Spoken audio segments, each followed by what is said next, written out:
Welcome to another video by Pharos Technology. Today I want to talk to you about theme colors, themes, and theme fonts. So let's get started.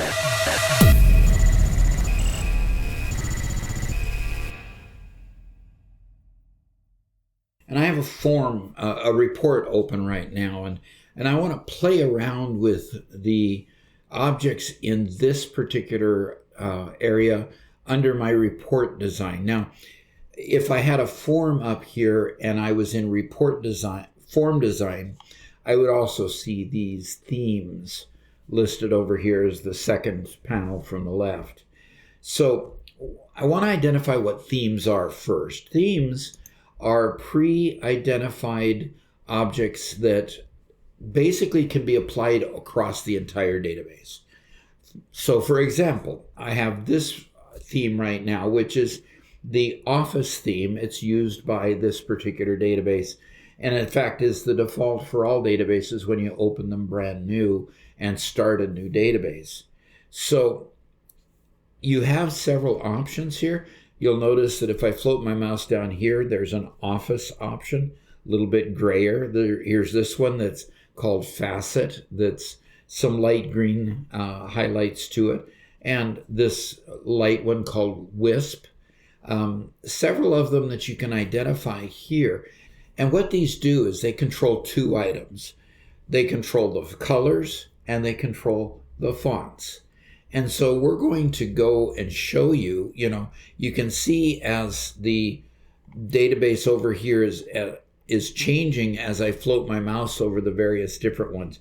You can see sometimes the fonts change, sometimes just the colors change. Like this one to this one and this one. And this one is probably the most radical change as far as the fonts go. And of course, there's different colors. So you can choose which theme. And the nice thing about themes is if you right click, you can apply the theme to all matching objects. In other words, in this case, it'll apply it to all forms and reports. It'll apply it to this object only, or it can make it the database default. Now, making it the database default means that it will then apply to anything new that you create after you set it now. Where if this applies only to this theme, this object, it's only going to apply to that report that I have on my screen at the moment. This one to all matching items, it'll apply to all forms and reports, but not any new items that I create. Now, themes are nice. And sometimes you just can't quite choose the right color scheme that you like, but you like the font selections, for example. And so if you click this down arrow here and go to the color palettes, you'll find that the color palettes used right now are this Office color palette. You could change it to this Office color palette if you wanted. And in fact, as you change these, you'll see the changes happening over here, okay? So you can then override the colors that were chosen initially in the palette choices when you chose the theme. So there's kind of a hierarchy here. The theme adjusts both fonts and colors, but then you can come down here to colors and change those colors. In fact, you could go so far then as to come down here and choose custom colors.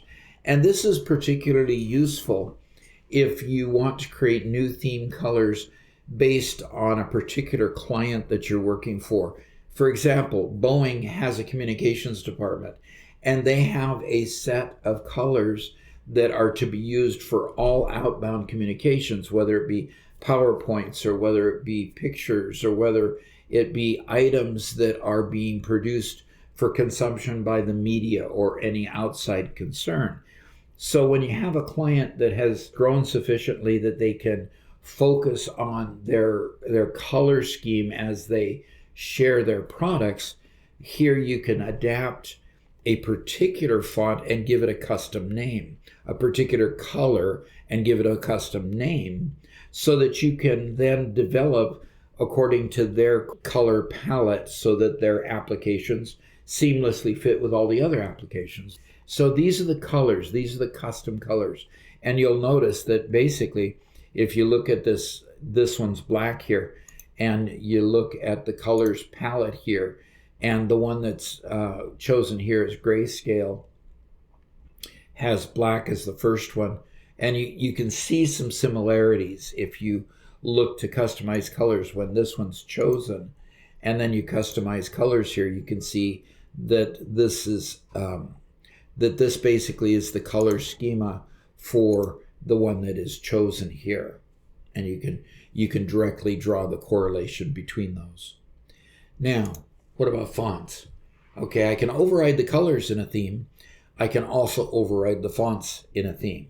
So the current one is Office. And you'll notice in the theme that Calibri Light and Calibri are the two fonts that are chosen.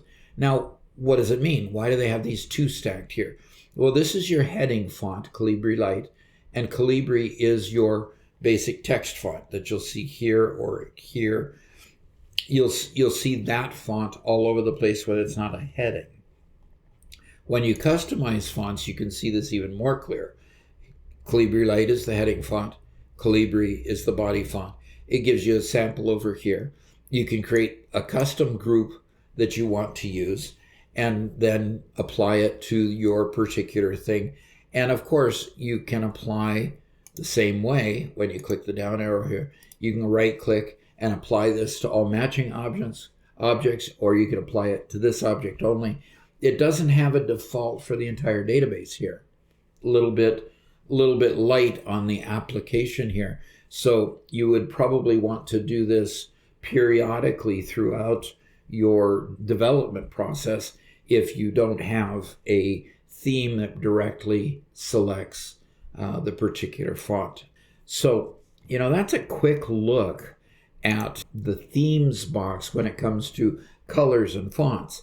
Of course, you can go into any form, any report, and change the particular font here just using, the property sheet. You can change the font, you can change any of the colors, you can change the fore and the back color, and all kinds of different customizations that you can make there. That is very complex and very complicated. I would not do that unless I absolutely had to, simply because it's a whole lot easier to have the themes or even the color override or font override manage it for your entire database. It just makes life a lot easier when you're developing, not to have to go into a particular form or report and continuously change each item to suit a particular need. So hopefully this has been of help to you. Colors and fonts were always a little bit mysterious to me until I realized that you could really zero into something that can take most of the workload out of it. So if you liked what you see here, hit that like button, get this video out to others, and I hope you'll subscribe to the channel so we can see you again later on other videos.